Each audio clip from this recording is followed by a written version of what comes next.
কোথায় যাচ্ছেন মা? তোদের গ্রাম ছেড়ে চলে যাচ্ছি। কেন মা? শিবরাত্রির দিন রাজনারায়ণের বংশধরকে মেরে চন্দ্রমুখী তার প্রতিশোধ নেবে, আর তাকে আটকাবার ক্ষমতা আমার নেই। তাহলে আমাদের কি হবে মা?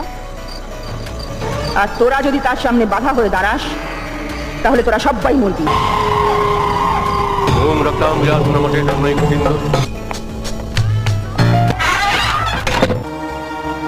দেবশ্রী চন্দ্রমুখী হয়ে ওঠার সঙ্গে সঙ্গে তোমাকে হয়ে উঠতে হবে সেই পুরনো বসন্ত।